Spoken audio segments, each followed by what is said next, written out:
तो ऐसा ही है, बेसिक तो वही है सॉल्व करने का कि यूनिटरी मेथड से सॉल्व करेंगे। यूनिटरी मेथड आपको पता है कि इसमें 4 डेज का अगर दिया है तो हम 1 डे का वर्क कैलकुलेट करेंगे पहले सबका, एंड देन उसको सॉल्व करके हम सेपरेटली 1 मैन और 1 वीमेन का वर्क निकालेंगे कि वो उस पूरे वर्क को कितने डेज में अलोन फिनिश कर सकते हैं। फाइन, तो यहाँ पर हमने मान लिया क्वेश्चन में दिया है 2 women and 5 men can together finish an embroidery work in 4 days, while 3 women and 6 men can finish it in 3 days. Find the time taken by 1 woman alone to finish the work and time taken by 1 man to finish the work alone. तो हमने मान लिया कि जो एक काम है पूरा complete whole work that is being finished by a man in X days, women in X days, कि उस पूरे काम को, जो भी ये काम कर रहे हैं जिसका यहाँ पर जिक्र हो रहा है, उस पूरे काम को अलोन एक लेडी जो है, एक विमेन जो है वो एक्स डेज में फिनिश कर लेती है। फाइन, जब वो अकेले करने जाती है तो वो पूरा काम वो एक्स डेज में कर लेती है। एंड अगर एक आदमी को दिया जाता है, 1 मैन को दिया जाता है वो काम, तो वो वाई डेज में कर लेगा। अब यहाँ पर हम यूनिटरी मेथड अप्लाई कर रहे हैं तो 1 डे का वर्क निकालेंगे। अगर एक लेडी एक्स डेज में पूरा काम खत्म कर रही है तो ऑब्वियसली वो एक दिन में 1/x वर्क फिनिश करेगी।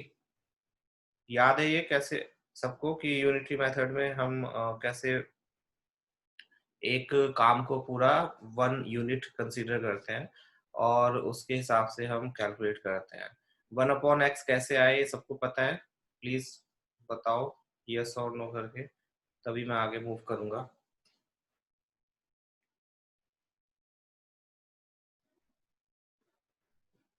जिसको नहीं पता है, 8th क्लास में नहीं पढ़ा है यूनिटरी मेथड, तो अभी पूछ लो, काइंड इम्पोर्टेंट है ये, क्योंकि 1/x क्यों आता है सबको पता है। ओके उमंग, और बोलो किसको नहीं आता।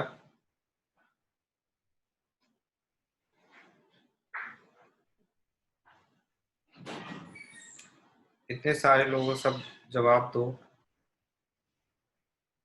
ओके, उमंग को बता देते हैं एक बार, उमंग को नहीं पता। उमंग कंसीडर करो तुम्हें।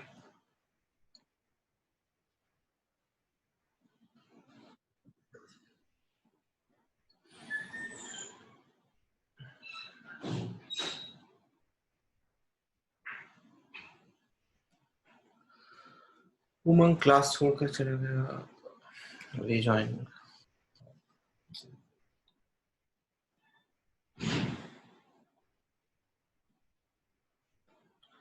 हाँ उमंग देखो, कंसीडर करो तुम्हें 5 डेज में कुछ काम करने के लिए दिया गया, एक काम करने के लिए दिया गया, और उस काम में आपको क्या करना था, उस काम में आपको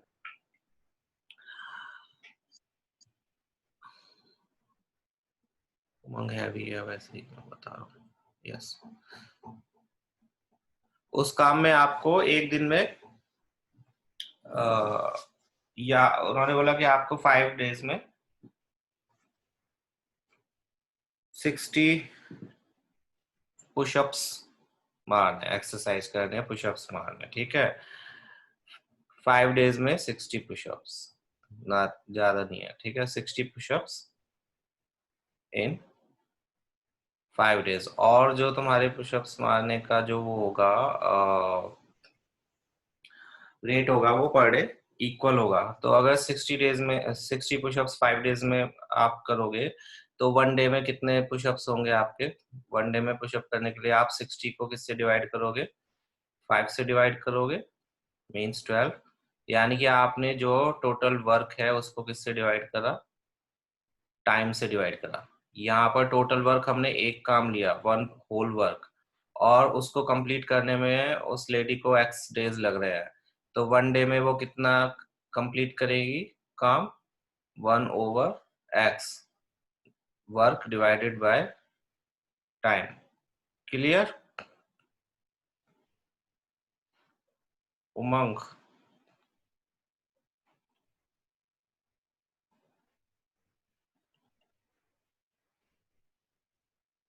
ओके, ऐसे ही फिर हमने एक जो मैन था उसका काम वाई डेज में वो उस वर्क को फिनिश कर रहा है, तो एक डे में कितना करेगा, वन डे में वो 1/y करेगा।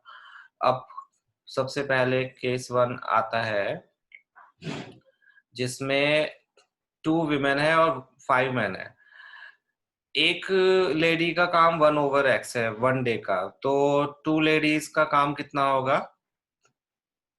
क्वेश्चन में दिया है कि वन डे वर्क जो है 2 विमेन का, यहाँ पर तो उन्होंने पूरा कंप्लीट काम दिया, हम वन डे के हिसाब से निकाल रहे हैं, तो एक दिन का काम 2 विमेन का और एक दिन का काम 5 मैन का, वो इक्वल होगा किसके, ये दोनों मिला के 2 विमेन एंड 5 मैन 4 डेज में अगर कंप्लीट कर रहे हैं तो एक दिन में कितना करेंगे, 1/4 पार्ट ऑफ दैट वर्क, यानी कि 2 विमेन का काम 2 × 1/x, 5 मैन का काम 5 × 1/y इक्वल होगा 4 डेज का रेसिप्रोकल 1/4 पार्ट। यूनिटरी मेथड में रेसिप्रोकल कर देते हैं, आपको पता होगा रेसिप्रोकल इसी वजह से कर देते हैं जैसा मैंने यहाँ पर समझाया। तो 2 विमेन का वन डे का वर्क, 5 मैन का वन डे का वर्क इक्वल्स टू इन सबका कलेक्टिव वन डे का वर्क। इन सबका कलेक्टिव वन डे का वर्क कब आएगा, जब हम 1 को 4 से डिवाइड करेंगे। जैसे यहाँ पर 1 को x से डिवाइड करा, x डेज थे, 1 को y से डिवाइड करा, y डेज थे, ऐसे ही 1 को 4 से डिवाइड करा, 4 डेज है इन दोनों का कलेक्टिव वर्क। तो इसको एलसीएम लेकर सॉल्व करा तो we get this equation 8y + 20x equals to xy। Similarly second case जो था, सेकंड केस में इस बार कितने 3 विमेन है और 6 मैन है, means 3/x plus 5/y, sorry 6/y equals to 3 days में फिनिश कर रहे हैं, तो 1/3 हो गया। इसमें अगेन हमने ऐसे ही एलसीएम लेकर इक्वेशन फॉर्म करी, 3y + 6x over xy equals to 1/3, 3 की मल्टीप्लाई करा तो 9y + 18x equals to xy। Yes कर सकते हो, किस रिड्यूसिंग मेथड से भी कर सकते हो, किसी भी मेथड से कर सकते हो आप। रिड्यूसिंग वाले से मैंने दूसरा वाला करके लिखा है, इसलिए मैंने ये वाला ऐसे कर दिया, ठीक है। आप रिड्यूसिंग मेथड से कर सकते हो जिसमें 1/x को a कंसीडर करोगे, 1/y को b कंसीडर करोगे। अभी आगे आएगा क्वेश्चन रिड्यूसिंग से, उसको भी करेंगे। सो हमने फर्स्ट इक्वेशन को 9 से और सेकंड इक्वेशन को 8 से मल्टीप्लाई करा सो दैट कि ये 72 बन जाए। 9 8s are 72 and 8 9s are 72। सो इनको, इसको 9 से और इसको 8 से मल्टीप्लाई किया और दोनों को सब्ट्रैक्ट कर लिया। सब्ट्रैक्ट किया तो ये तो आया 72 + 144x, 72y 144x, और यहाँ पर क्या आया 72y + 860 160x equals to 8xy - 9xy। 72y से 72y कैंसिल आउट हो जाएगा। 144 - 180 कितना होगा, प्लस -180 -36x होगा, और इक्वल्स टू में 8xy - 9xy, ये किसके इक्वल होगा, -xy के। दोनों इक्वेशन, दोनों साइड्स को हमने -x से डिवाइड कर लिया, बिकॉज दोनों ही -x है, -x यहाँ भी है, -x यहाँ भी है, तो हमने -x से इसको डिवाइड कर लिया दोनों साइड्स को, और उससे हमें मिला y = 36। y की वैल्यू को सब्स्टिट्यूट कर लोगे इसमें या इसमें, किसी में भी कर लो, फर्स्ट या सेकंड, मैंने फर्स्ट में कर लिया, तो हमें मिला 8y था तो 8 × 36 + 20x इक्वल्स टू 36x, 20 उधर माइनस होगा तो 36 - 20x हो जाएगा 16x, और ये हो गया 288। सो यहाँ पर आया x की वैल्यू 18। यस, सो इस वर्क को, जो हमारा काम है एम्ब्रॉयडरी का, एक विमेन अकेली कितने डेज में कर लेती है, 18 डेज में, और एक मैन को अकेले इस काम को करने में लगते हैं 36 days, double of what a woman is doing. ठीक है, एक lady can perform whole task in 18 days while a man alone can perform same task in 36 days। किसी को डाउट है किसी भी तरह का, मैथमेटिकली, सोशली?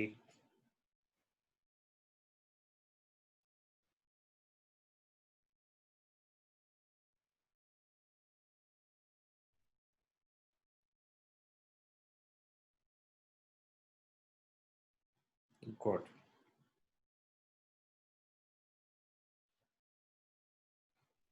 इसके बाद है लूही ट्रेवल्स वाला, वही टाइम डिस्टेंस एंड स्पीड वाला question.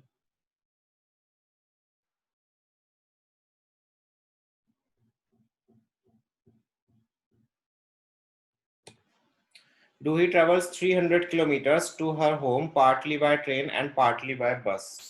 She takes 4 hours if she travels 60 kilometers by train. कुछ भी आ सकता है टेस्ट में, इसीलिए मैंने कराई है ऑप्शनल, अगर हो जाएगी तो बिल्कुल आ सकता है। 60 kilometers by train and the remaining by bus. If she travels 100 kilometers by train and the remaining by bus, she takes 10 minutes longer. Find the speed of train and bus. यहाँ पर ध्यान देना कि टाइम जो है वो अलग अलग यूनिट्स में है, एक आवर्स में दिया हुआ है और कुछ टाइम इन्होंने पार्टली मिनट्स में भी दिया है। इस चीज का ध्यान रखना है क्वेश्चन करते वक्त। चलो स्टार्ट करते हैं। We have two modes of vehicle, तो हमने स्पीड्स कंसीडर कर ली। ट्रेन की speed x kilometre per hour और y जो है वो बस की स्पीड हो गई। एंड केस फर्स्ट में ये ट्रेन और इसकी स्पीड है x kilometre per our. Question में दिया है कि ट्रेन से उसने कितना ट्रेवल किया। ट्रेन से ट्रेवल किया उसने 60 किलोमीटर्स। डिस्टेंस 60 किलोमीटर्स हो गया। हमारे हिसाब से टाइम कितना लगना चाहिए? टाइम इक्वल्स टू क्या होता है? Distance over speed. Means 60 kilometres distance है और स्पीड कितनी है उसकी? x किलोमीटर्स पर आवर, तो टाइम टेकन हुआ 60 ओवर x। अब 300 किलोमीटर्स में से 60 किलोमीटर्स उसने बस सॉरी ट्रेन से ट्रेवल कर लिए, रिमेनिंग बचे 240।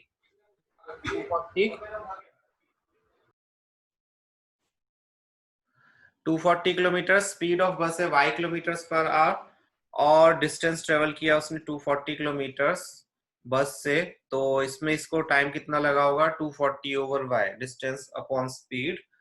This is the time taken by बस। और क्वेश्चन में दिया है दोनों का कलेक्टिव टाइम, मींस टाइम जो ट्रेन से लगा और टाइम जो बस से लगा वो दोनों मिलाकर कितना था? 4 आवर्स। 4 आवर्स। तो that means 60 over x plus 240 over y किसके इक्वल होना चाहिए? 4 आवर्स के। Time taken by train 60 over x plus time taken by bus 240 over y equals to 4। First equation. किसी को प्रॉब्लम इसमें? फर्स्ट इक्वेशन में कुछ भी क्लियर है सबको?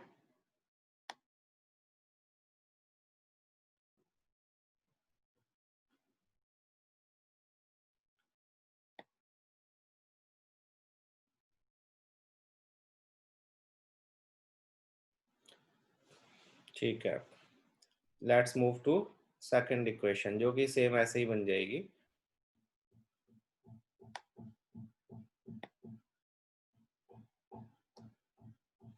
ये तो फर्स्ट इक्वेशन है। सेकंड केस में इस बार उसने ट्रेन से कितना ट्रेवल किया? 100 किलोमीटर्स। एंड 100 किलोमीटर्स अगर ट्रेन से ट्रेवल किया है तो ऑब्वियसली स्पीड तो वही रहेगी, स्पीड चेंज नहीं हो रही है। क्वेश्चन में कहीं मेंशन नहीं है कि स्पीड चेंज हो रही है। एंड डिस्टेंस ट्रेवल 100 किलोमीटर्स है, तो टाइम लगा उसको 100 over x, again distance upon speed से। एंड देन अगर 300 में से 100 उसने ट्रेन से किए तो ऑब्वियसली 200 किलोमीटर्स बस से किए होंगे। तो speed of bus y kilometres per hour है and distance travelled is 200 kilometres. तो टाइम हो गया कितना? 200 over y, again distance over speed. According to question ये दोनों जो टाइम है इस बार वो पिछले टाइम से यानी कि 4 आवर्स से कितना ज्यादा उसने टाइम और लिया? 10 मिनट्स लॉन्गर लिए। जो प्रीवियस टाइम था उससे 10 मिनट उसको ज्यादा लगे।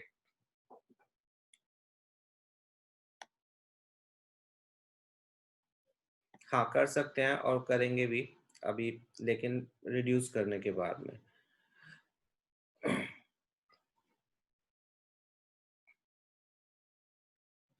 So according to the question, time taken by train plus time taken by बस इक्वल्स टू प्रीवियस टाइम से 10 मिनट्स लॉन्गर। लॉन्गर का मीनिंग यहाँ पर यही था कि ये नहीं था कि 10 मिनट्स में वो पहुंच गई, इसका मीनिंग था कि पिछले टाइम से उसको 10 मिनट्स ज्यादा लग रहे हैं। That means 4 hours plus 10 minutes. 10 minutes को आवर्स में कन्वर्ट करना नहीं भूल रहे हैं, ध्यान रखना। या तो आप मिनट्स में कन्वर्ट करो 4 आवर्स को, तो वो फर्स्ट इक्वेशन में भी फिर मिनट्स में आपको करना पड़ेगा। उस केस में आंसर बहुत बड़े बड़े आएंगे, क्योंकि फिर स्पीड तो आपने पर आवर कंसीडर करी है, तो थोड़ी सी प्रॉब्लम हो सकती है। बेटर है कि आवर्स में ही रहने देना। तो 10 मिनट्स को आवर्स में कन्वर्ट करेंगे और time taken by train substitute करते हैं, time taken by bus substitute करते हैं।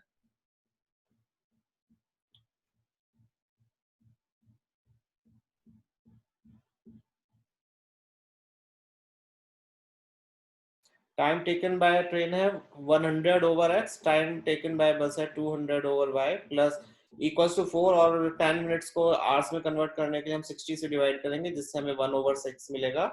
जब इसको सॉल्व करेंगे तो हमारे पास सेकंड इक्वेशन आ जाएगी। ये 25 से इस पूरी इक्वेशन को डिवाइड कर दिया तो ये हो गया 4 over X 8 over Y equals to 1/6। ये सेकंड इक्वेशन हो गई। फाइन। अब ये दो इक्वेशंस को हम सॉल्व करेंगे by reducing them. We have these two equations. First equation में भी 1/x 1/y है, सेकंड इक्वेशन में भी 1/x 1/y है। तो 1/x को हमने a कंसीडर कर लिया और 1/y को b कंसीडर कर लिया। हाँ अक्षत, आई गॉट दैट। कोई बात नहीं, मैं रिकॉर्ड भी कर रहा हूँ, तुमने की हुई एक्सरसाइज रिकॉर्ड भी कर रहा हूँ, वो भी देख लेना। तुम नहीं समझ आएगा तो पूछ लेना। फाइन। तो जब हम यहाँ पर 1/x के प्लेस पर a पुट करेंगे तो ये हो जाएगा 60a और ये हो जाएगा 240b इक्वल्स टू 4। पूरी इक्वेशन को हम डिवाइड कर सकते हैं, पर अभी नहीं कर रहे हैं। क्यों नहीं कर रहे हैं अभी बता दिया जाएगा। इक्वेशन टू को हम 4a 8b इक्वल्स टू 1/6 लिख सकते हैं। मैंने फर्स्ट इक्वेशन को 4 से इसीलिए नहीं डिवाइड किया, क्योंकि अगर फर्स्ट इक्वेशन को 4 से डिवाइड करता तो वो 15 हो जाता है यहाँ पर 60 के प्लेस पर। फिर 15 और इसका एलसीएम लेना थोड़ा सा मुश्किल, थोड़ा सा डिफिकल्ट पड़ जाता है। यहाँ पर मैं सीधे इसको 15 से मल्टीप्लाई कर सकता हूँ, जिससे कि ये 60 हो जाएगा। कोफिशिएंट इक्वल करने में इजी रहेगा। That's it. आप कैसे भी सॉल्व कर सकते हो, again totally upon up to you कि आप इसको 4 से डिवाइड करते हो या इसको 4 से डिवाइड करके 2 से डिवाइड करके या कुछ भी करके कैसे भी इक्वेट करो, वो आपकी हेडेक है। फाइन। सो मैंने तो नहीं किया इसको डिवाइड 4 से, और इसको 15 से मल्टीप्लाई कर लूंगा सो डैट कि ये 6 भी गायब हो जाएगा, 6 के प्लेस पर 2 आ जाएगा, जो कि मल्टीप्लाई होके थोड़ा इजी हो जाएगा। So multiplying fourth equation by 15 and subtracting it from third equation. जो फोर्थ इक्वेशन है इसको 15 से मल्टीप्लाई करा, जिससे कि 60a हो जाए। एलिमिनेशन मेथड से सॉल्व करना चाहते हैं, और इन दोनों को सब्ट्रैक्ट कर लिया।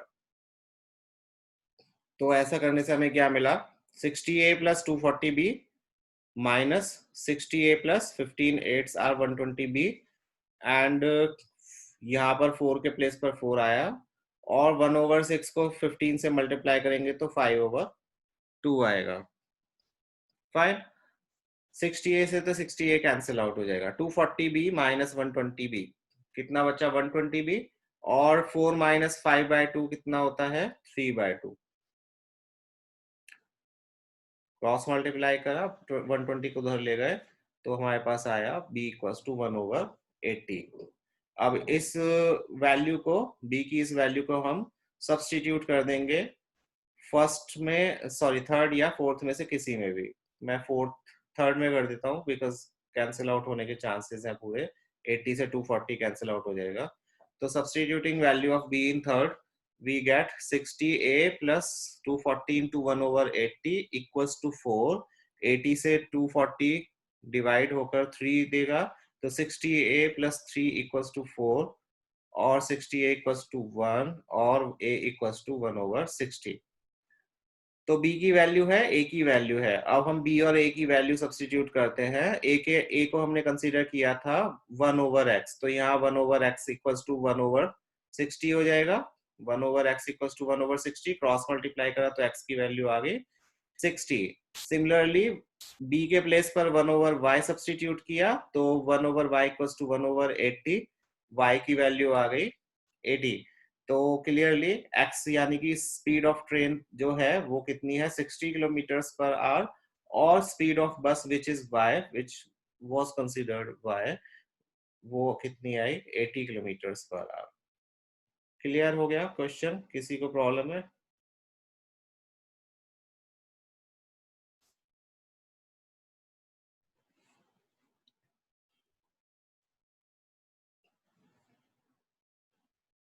ओके। ऑप्शनल में देखो, मैं बताता हूँ एक चीज आपको, बहुत अच्छी सी प्यारी सी चीज, खुश हो जाओगे आप कि मैंने सिर्फ एक क्वेश्चन करा है, बाकी सारे क्वेश्चन आप करोगे खुद। मैंने सिर्फ फर्स्ट क्वेश्चन स्टार्टिंग वाला किया है, बाकी क्वेश्चंस पहले आप करोगे, मुझे सॉल्यूशंस भेजोगे बिना कहीं से देखे।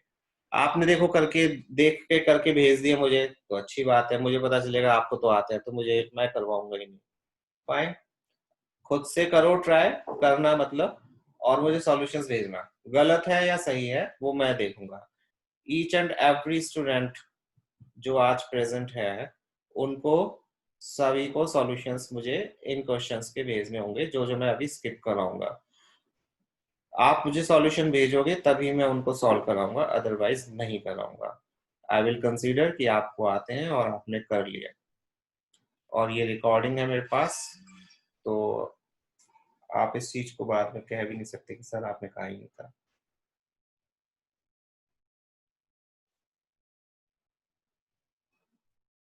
चलो फर्स्ट क्वेश्चन करते हैं ऑप्शनल का।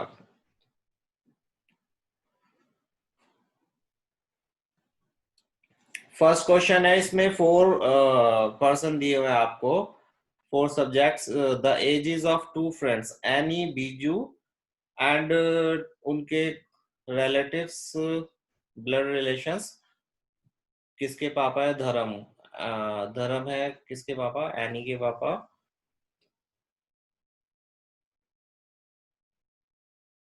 पता नहीं धर्म कौन है, नहीं पापा नहीं है। क्वेश्चन में दिया है पापा है?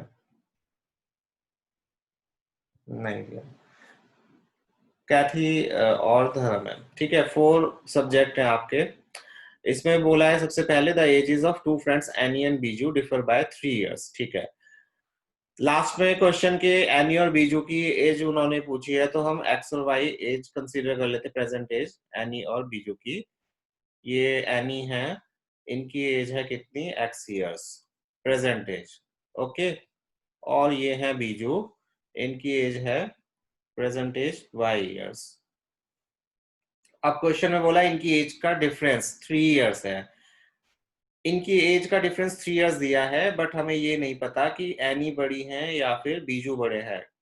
किसी को पता है कौन बड़ा है? नहीं पता। तो हमें 2 केसेस लेकर चलने पड़ेंगे। एक केस में हम एनी को बड़ा मानेंगे और दूसरे केस में बीजू को बड़ा मानेंगे। ये करना पड़ेगा हमें। इसका आंसर आप देखोगे पीछे तो इसके 4 आंसर्स आ रहे होंगे। एनी और बीजू की 2 एजेस आ रही होंगी। वो इसी वजह से, बिकॉज यहाँ पर क्लियर नहीं है कि एनी बड़ी है या बीजू बड़ा है। तो हमने पहले अकॉर्डिंग टू क्वेश्चन एनी को बड़ा मान लिया, तो उस हिसाब से दोनों की एज का difference x minus Y equals to 3 होना चाहिए। एनी की एज माइनस बीजू की एज इक्वल्स टू 3, और अगर बीजू बड़ा है तो y माइनस एक्स 3 होना चाहिए, बीजू की एज माइनस एनी की एज इक्वल्स टू 3। ये 2 इक्वेशंस हमने बनाई। इन दोनों को सॉल्व करने मत लग जाना, ये दोनों इक्वेशन एक ही सिचुएशन की है। जब एक ही सिचुएशन की इक्वेशन होती है उनको हम सॉल्व नहीं करते, ठीक है। अब आते हैं सेकंड सिचुएशन पे, जिसमें इन्होंने दिया हुआ है कैथी और धर्म की एज का कुछ रिलेशन, जिससे हमारी सेकंड थर्ड इक्वेशन बनेगी। ये धर्म है, धर्म की एज उन्होंने बोला है Dharam is twice as old as any.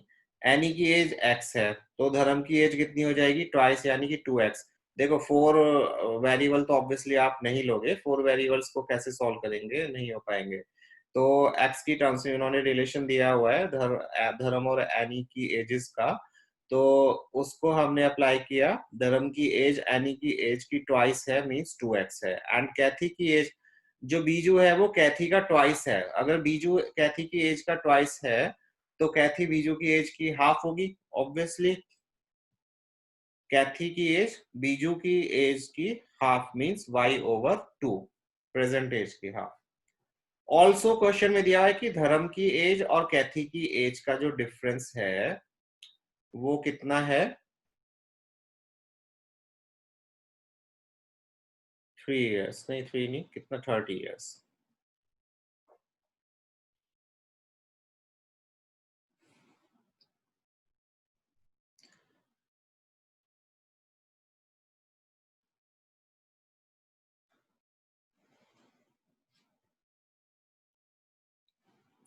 ठीक है, यहाँ पर हमें ऑब्वियसली दो इक्वेशन नहीं बनानी। 2x minus Y over 2 equals to 30। यहाँ पर सिचुएशन क्लियर है। धर्म एनी के फादर है, धर्म एनी के फादर है और कैथी बीजू की सिस्टर है।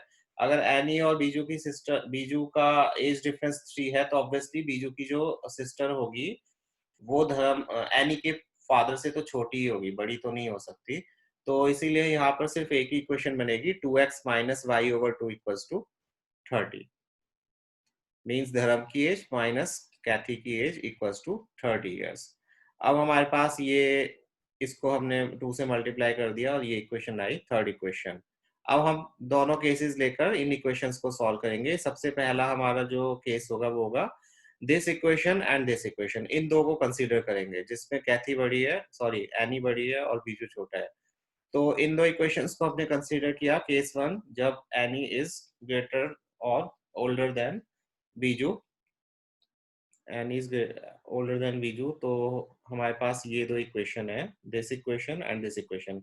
इनको हम डायरेक्ट सब्ट्रैक्ट कर सकते हैं एलिमिनेशन मेथड से सॉल्व करने के लिए, बिकॉज यहाँ पर भी माइनस वाई है और यहाँ भी माइनस वाई है।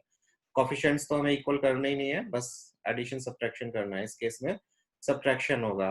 तो सब्ट्रैक्ट किया हमने फर्स्ट इक्वेशन को थर्ड से, third equation 4x minus Y, और इसमें से सब्ट्रैक्ट किया first equation x minus Y को, 60 में से 3 को माइनस किया, y से y कैंसिल आउट हो गया, 4x माइनस x हुए 3x, 3x equals to 57, x के प्लेस पर आ गया, x की वैल्यू आ गई 19। फाइन, इस वैल्यू को सब्सटीट्यूट करोगे। ये ध्यान रखना, जो आपने केस लिया है इन दोनों का केस लिया है, तो आप इन दोनों में से ही किसी में x की वैल्यू सब्सटीट्यूट करेंगे, इसमें नहीं कर सकते बिकॉज इसको हमने इन्वॉल्व नहीं किया है।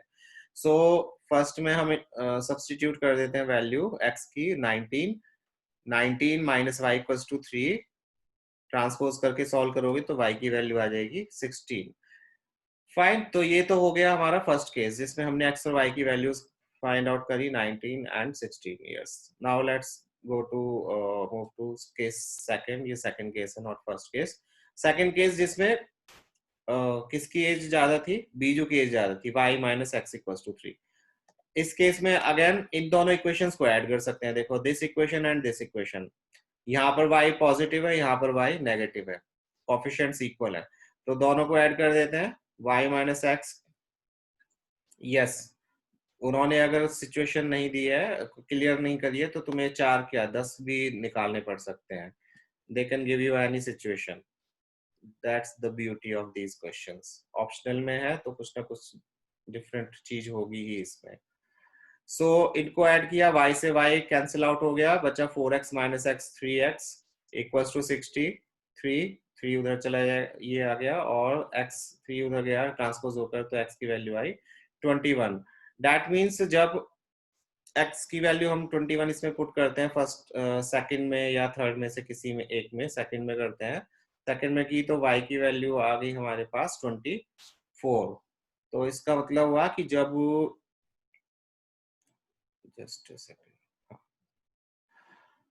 जब एनी 19 years ओल्ड थी, जब x की वैल्यू 19 थी, तो बीजू कितने इयर्स का था, 16 years का। दोनों की एज का डिफरेंस 3 है। एंड जब बीजू एनी 21 years की थी, सेकंड केस में जब बीजू बड़ा था, 21 ईयर्स की थी, तो बीजू कितने ईयर्स का हो गया? 24 ईयर्स का। ये 4 आंसर्स हैं इस क्वेश्चन के। ठीक है, किसी को कोई डाउट है? ज्यादा मुश्किल क्वेश्चन नहीं है, बस इसमें ये दो कंडीशंस जो दिए हैं, दो केसेस जो अराइज हुए हैं, सिर्फ इसकी वजह से ये थोड़ा सा डिफरेंट है, और कुछ भी नहीं है।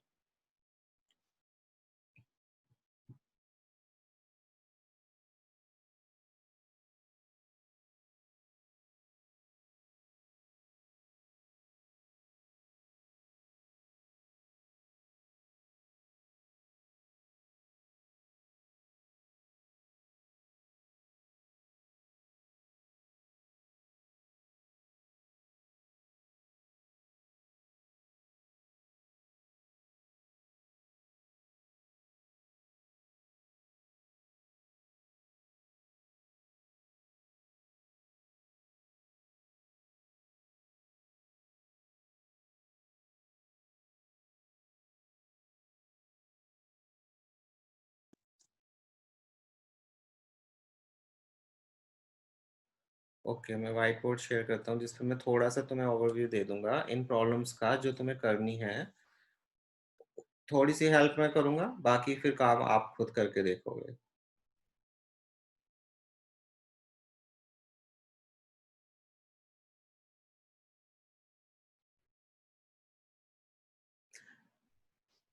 देखो, इससे नेक्स्ट क्वेश्चन जो है वो है,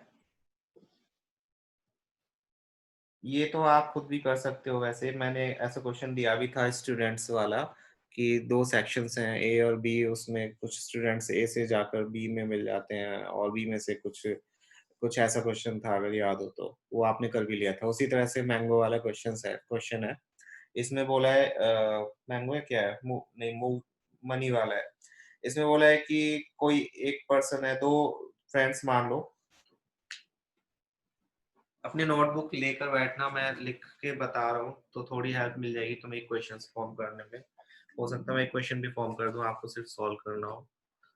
वैसे आप बहुत होशियार हो, खुद भी क्वेश्चन बना सकते हो।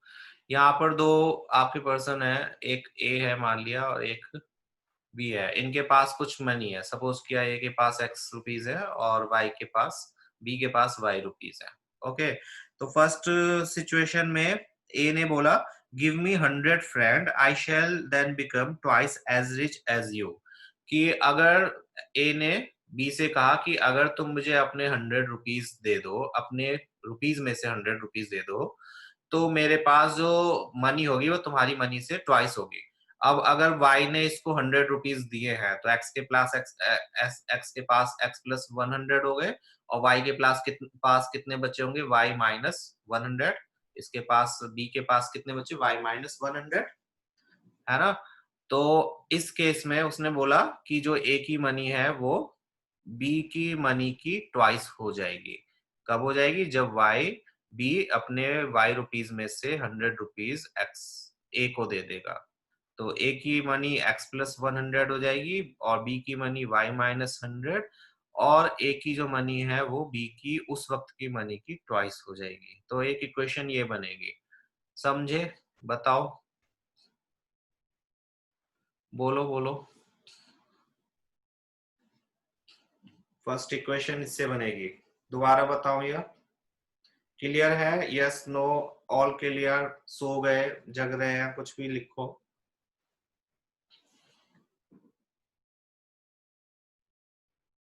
किसी की भी मनी ज्यादा हो सकती है, डजंट मैटर। माइनस में तो होने से रही मनी। अगर वो 100 दे सकती है या दे सकता है, तो ऑब्वियसली वो तभी देगा, है ना? यहाँ पर तुम्हें एक्स और वाई कौन ग्रेटर है उसकी चिंता नहीं करनी है। वो देंगे ही तब जब उनके पास इतने पैसे होंगे। लोन नहीं चल रहा है यहाँ पर। फिर सेकंड वाले में, सेकंड केस में उन्होंने बोला, इस बार जो अदर था यानी कि बी, उसने रिप्लाई करा कि अगर तुम मुझे अपने रुपीज में से 10 रुपीज दे दोगे,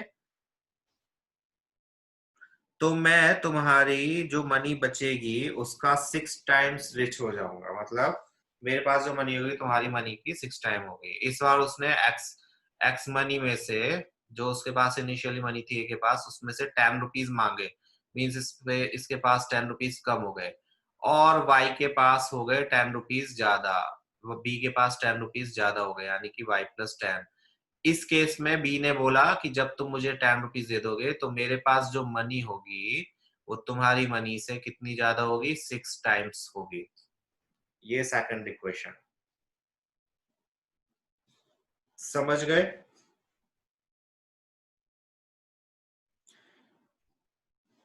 क्वेश्चन में लिखा हुआ है ये जो भास्कर द्वितीय थे उनके बीज गणित में से, यानी कि बीज गणित अलजबरा को हिंदी में बोलते हैं, उनकी प्रॉब्लम्स में से है। उन्होंने ये क्वेश्चन बनाया था अलजबरा का, बीज गणित का।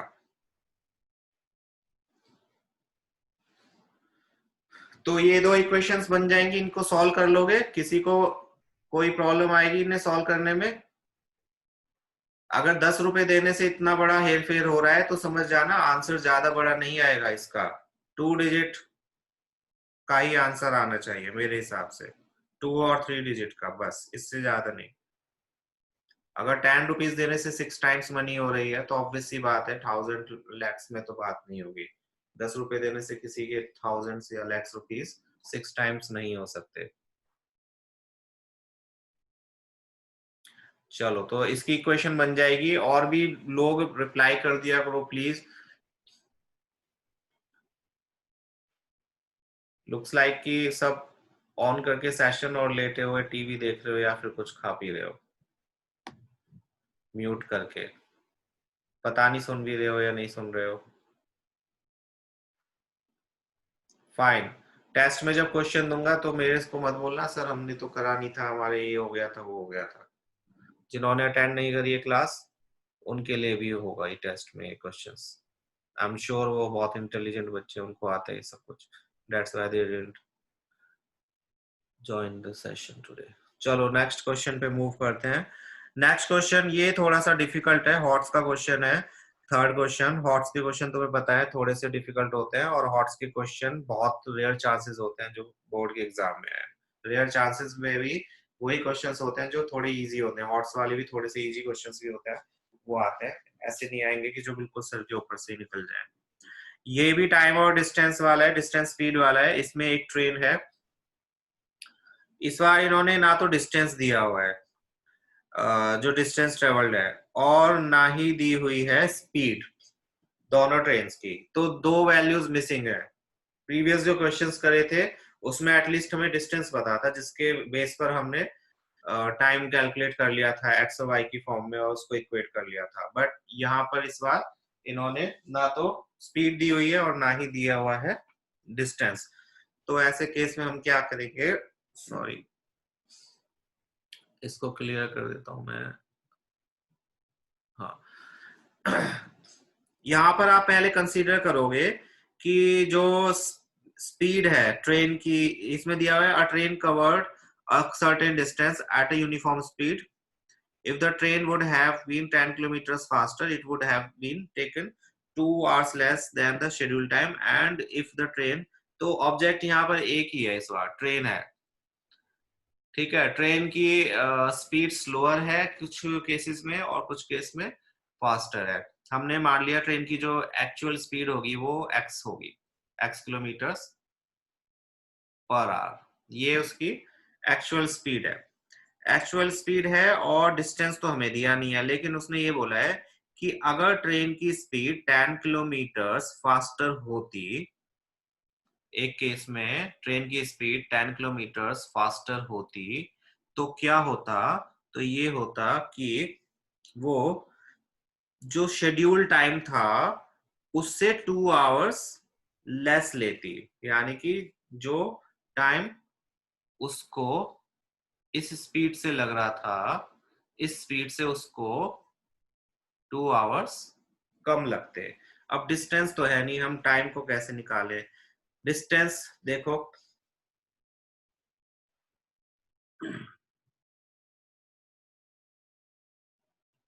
हम स्पीड को मान लिया हमने x किलोमीटर पर आवर, हम टाइम को कंसीडर कर लेते हैं, जो टाइम लग रहा था वो था y किलोमीटर y आवर्स। तो डिस्टेंस इस केस में क्या हो जाएगा, डिस्टेंस इक्वल्स टू होता है स्पीड इनटू टाइम। स्पीड तो यहाँ पर क्या है इसकी x किलोमीटर्स है, और टाइम इसको कितना लग रहा है y। तो एक्चुअल टाइम उसको कितना एक्चुअल डिस्टेंस जो ट्रेवल करा है उसने कितना करा है x y। फाइन।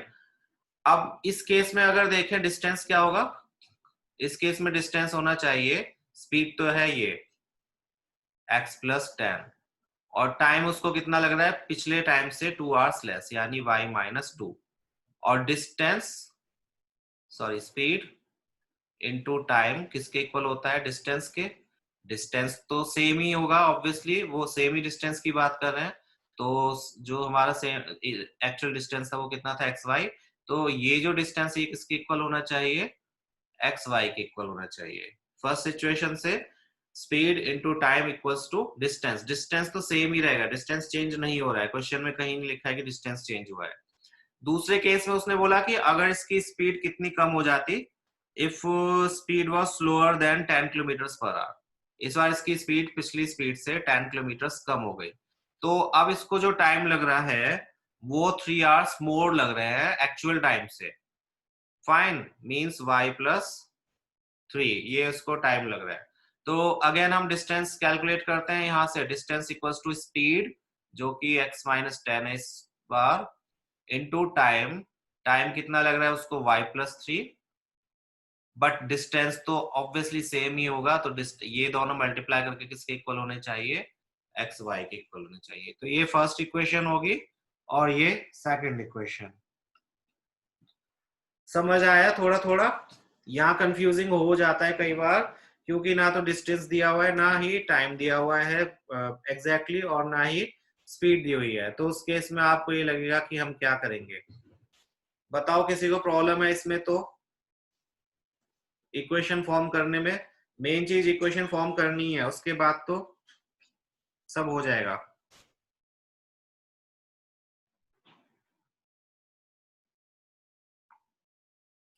क्लियर है सबको, बताओ।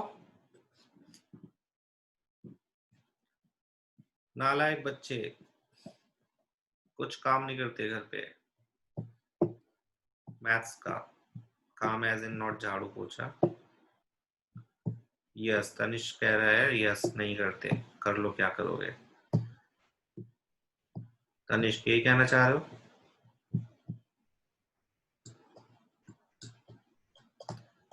नो,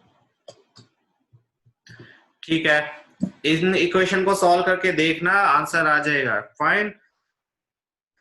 इसके बाद में है हाँ ये इंपॉर्टेंट क्वेश्चन है, फोर्थ वाला। फोर्थ वाला क्वेश्चन इंपॉर्टेंट है, ये काफी आता है।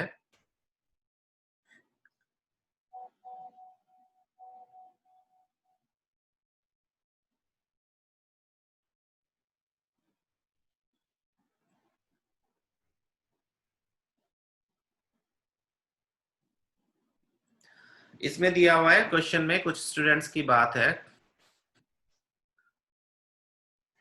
कि कुछ the students of a class are made to stand in rows, if 3 students are extra in a row there would be 1 row less, if 3 students are less in a row there would be 2 rows more, find the number of students in the class. तो यहाँ पर आप क्या कर सकते हो,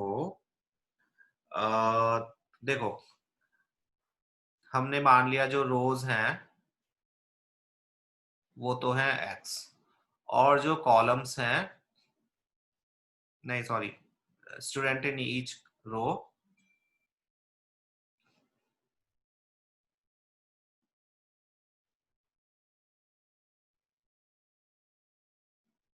वो है Y.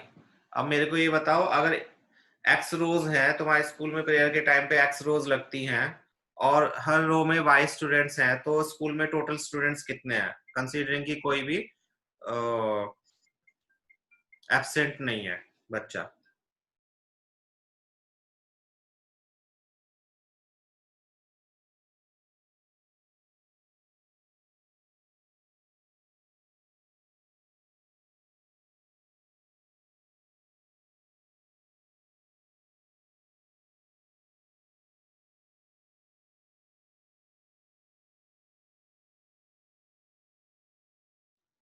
Correct, X Y students होंगे।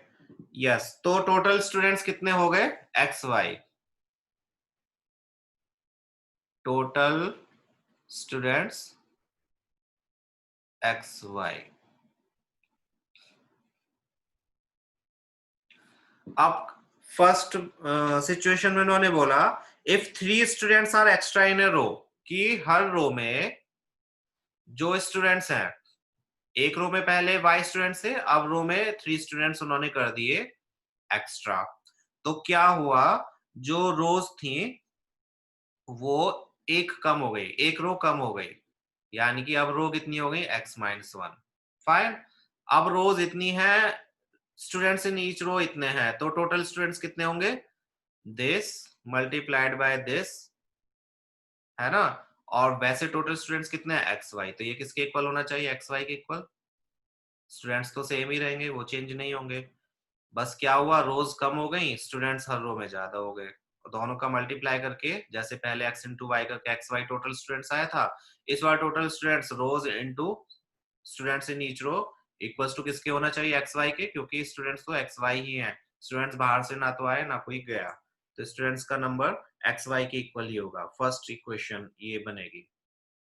सेकंड में उसने बोला कि if 3 students are less in each row, इस बार 3 स्टूडेंट्स कम हो गए, तो रोज कितनी एक्स्ट्रा हो गई? 2 रोज मोर हो गई, x प्लस 2 रोज हो गई। और इन दोनों का मल्टीप्लाई करके अगेन आंसर तो किसके इक्वल आना चाहिए? एक्स वाई के इक्वल, क्योंकि टोटल स्टूडेंट्स अभी भी एक्स वाई ही हैं। समझ आ गया कैसे करना है? स्टार्टिंग थोड़ी डिफिकल्ट हो सकती है कि रोज हैं, टोटल स्टूडेंट्स भी हैं, number of students in each row भी हैं, क्या क्या कंसीडर करें एक्स और वाई में। तो तुम्हें सिर्फ दो वैल्यूज को ही वेरिएबल कंसीडर करना है, बाकी सभी वैल्यूज को उन्हीं को कैलकुलेट करके तुम किसी तरह से बनाओ। जैसे टोटल स्टूडेंट्स एक्स वाई बनाए, पिछले क्वेश्चन में हमने टोटल डिस्टेंस एक्स वाई बनाया, है ना। समझ आ गया? इसको सॉल्व कर लोगे, लिखते रहना प्लीज, या स्क्रीनशॉट लेते हो, बहुत होशियार बच्चे हो तो स्क्रीनशॉट ले लेते हो तुम, तो वो भी कर सकते हो। सॉल्व जरूर करके देख लेना, वरना भूल जाओगे। विद स्टेटमेंट करना, विद स्टेटमेंट नहीं करोगे तो फिर भूल जाओगे कि ये कहां से एक्स आया, कहां से वाई आया, कहां से एक्स वाई आया। ये था फोर्थ क्वेश्चन। इसके बाद का जो क्वेश्चन है फिफ्थ क्वेश्चन, वो भी इजी सा क्वेश्चन है,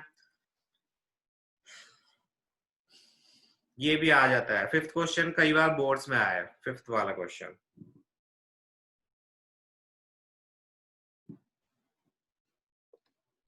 इसमें 3 एंगल्स की बात हुई है, एंगल ए है, एंगल बी है और एंगल सी है।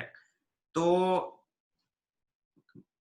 इनको एक्स वाई लेने की जगह ए बी सी से ही काम चलाते हैं। चलो, जरूरी नहीं है कि हर बार वेरिएबल एक्स वाई जेड ही लो, ए बी सी से भी काम चला सकते हो। यहाँ पर उसने बोला है कि एंगल सी, सबसे पहले तो लिखा हुआ है एंगल सी किसके इक्वल है? 3 एंगल बी के। फाइन। और 3 एंगल बी किसके इक्वल है? ट्वाइस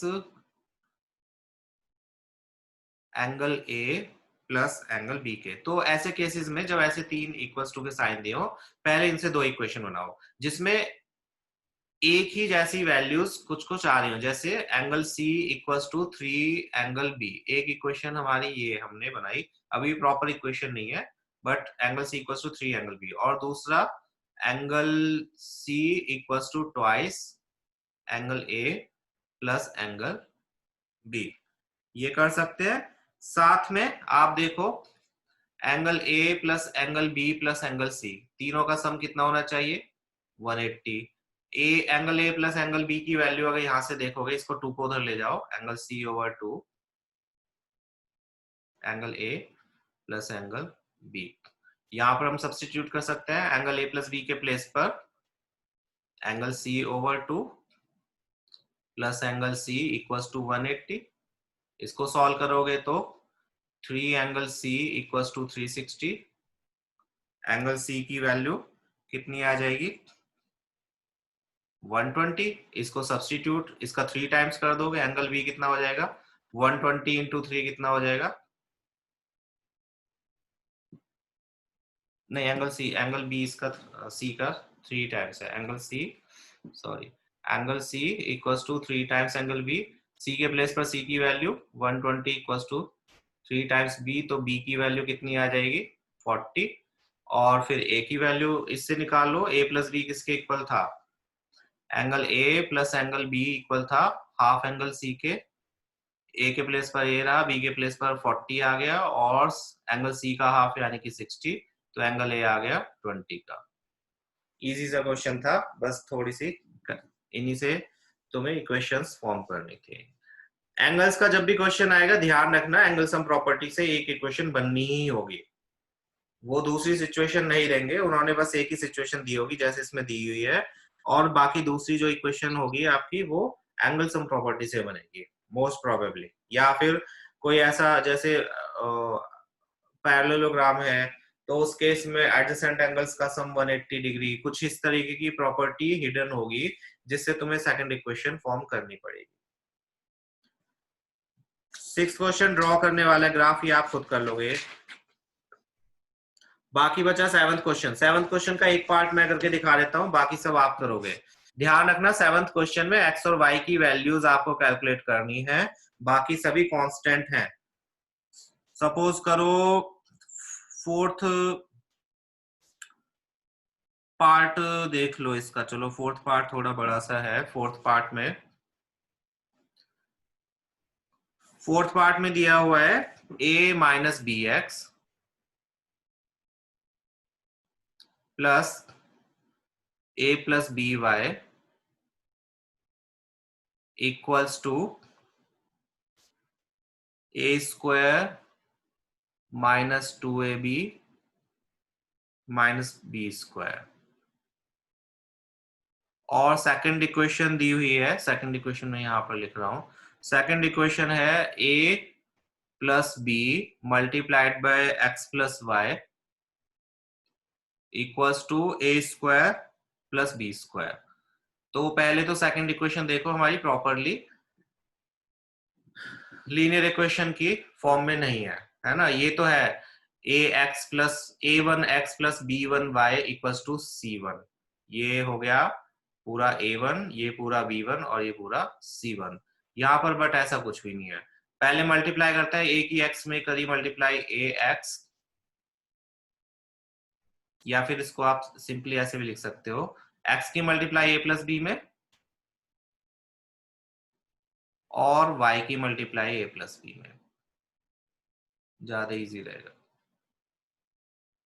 तो इसको प्रॉपर फॉर्म में अगर लिखें a plus B X plus a plus B Y equals to A square plus B square, ये हो गई हमारी सेकंड इक्वेशन। अब यहाँ पर आप देखो सिंपली जो y का कॉफिशिएंट है दोनों इक्वेशन में सेम है, यहाँ भी a प्लस बी वाई है, यहाँ भी a प्लस बी वाई है, तो दोनों इक्वेशंस को क्या करेंगे जल्दी बताओ, y का कॉफिशिएंट सेम है a प्लस बी, तो क्या करेंगे दोनों इक्वेशंस को सबट्रैक्ट करेंगे, एग्जैक्टली वेरी गुड। तो फर्स्ट में से सेकंड को या सेकंड में से फर्स्ट को सबट्रैक्ट करते हैं, मैं फर्स्ट में से सेकंड को कर रहा हूँ सबट्रैक्ट कॉलम मेथड से, नीचे लिखा मैंने सेकंड इक्वेशन को, जब इतनी सारी वैल्यूज हो तो कॉलम मेथड यूज कर लो, बेटर है वरना कंफ्यूजन हो सकता है। कॉलम मेथड में हम नीचे वाले के साइन चेंज कर देते हैं, अगर सबट्रैक्ट कर रहे होते हैं, ये माइनस का हो जाएगा, ये माइनस का, ये माइनस का और ये भी माइनस का, तो ये तो हुआ, इन दोनों में से तो एक्स कॉमन आ जाएगा, अंदर बचेगा a plus A minus B minus A plus B, ये हो गया कैंसिल आउट, यहाँ ए स्क्वायर से ए स्क्वायर हो गया कैंसिल आउट, और minus 2ab, minus minus plus होते हैं तो माइनस का 2b स्क्वायर, इस ब्रैकेट को ओपन अप किया, नहीं ऐड करने पर साइन चेंज नहीं होते हैं माधव, ऐड करने पर साइन चेंज नहीं होता है, minus A minus B minus 2ab minus 2b square, अभी ऐसे ही रहने देते हैं, इसमें a से कैंसिल आउट हो गया, x इंटू माइनस 2b हो गया, और इधर इसमें से माइनस 2b हम कॉमन ले लेते हैं, अंदर बच्चा माइनस 2b अगर कॉमन ले लिया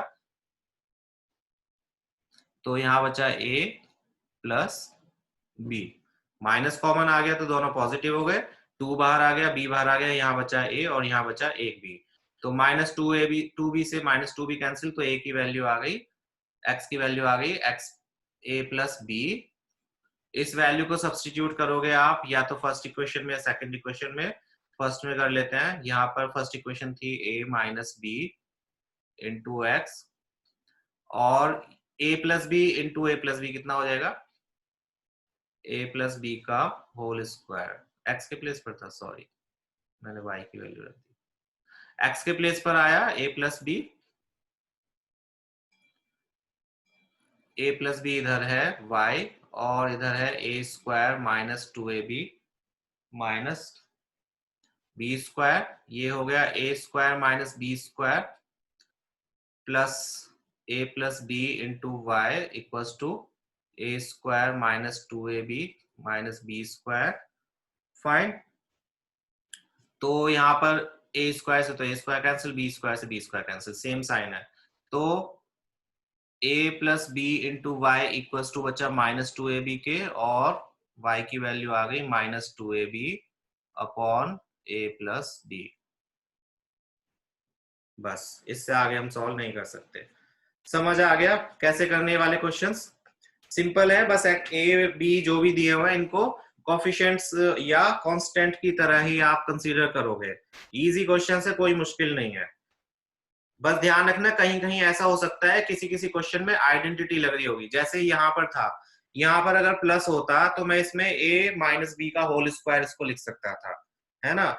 ऐसा हो सकता है किसी किसी में आइडेंटिटी लग रही हो, तो आप उसको श्रिंक करोगे, कोलैप्स करोगे या फिर छोटा करोगे आइडेंटिटी यूज करके। उस केस में यहाँ पर a प्लस बी का whole square, a minus B का होल स्क्वायर आ जाएगा, और आप देखोगे कि तीनों में सेम ब्रैकेट होगा, उससे पूरी क्वेश्चन को डिवाइड कर दोगे। ऐसा किसी किसी क्वेश्चन में हो सकता है। तो ये क्वेश्चन आप करके देखोगे। लास्ट वाला क्वेश्चन इजी है, इसमें साइक्लिक क्वाड्रिलेटरल दिया हुआ है।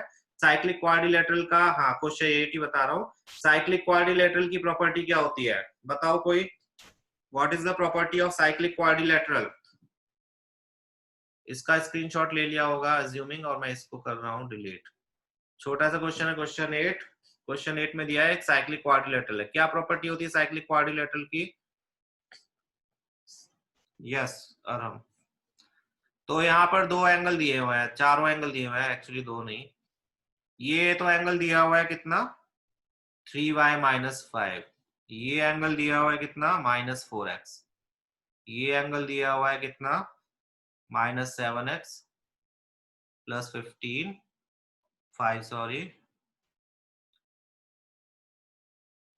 और ये एंगल दिया हुआ है कितना, 4y प्लस 20। तो ऑपोजिट एंगल्स का सम 180 होता है साइक्लिक क्वाड्रिलेटरल में। मींस एक इक्वेशन बनेगी, इन दोनों का sum equals to 180, means 3y minus 5 plus -7x plus 5 equals to 180। इसको सॉल्व कर लेना, ये फर्स्ट इक्वेशन, और second equation -4x plus 4y plus 20 equals to 180, ये सेकंड इक्वेशन। समझ गए? ये दो इक्वेशन बन जाएंगे, इनको सॉल्व कर लोगे, आंसर आ जाएगा। किसी को कोई प्रॉब्लम इसमें? सबसे इजी क्वेश्चन मेरे हिसाब से तो यही है इस एक्सरसाइज का। तो अब तुम कर सकते हो। क्वेश्चन 6 स्किप करना है, क्वेश्चन 6 स्किप नहीं करना है, क्वेश्चन 6 तुम्हें खुद करना है, ग्राफ वाला क्वेश्चन है इसीलिए। ठीक है, क्वेश्चन 6 खुद करके देखोगे तो ये पूरी एक्सरसाइज हो जाएगी, ऑप्शनल कर लेना। बहुत अच्छी बात रहेगी, तुम्हारे प्री बोर्ड के क्वेश्चंस इसी में से दे देते हैं, मोस्टली टीचर से होता है। तो कल अब करते ट्रायंगल्स, और इसका टेस्ट मैं प्रोबेबली फ्राइडे या सैटरडे को लूंगा, तो तैयारी रखना इसकी।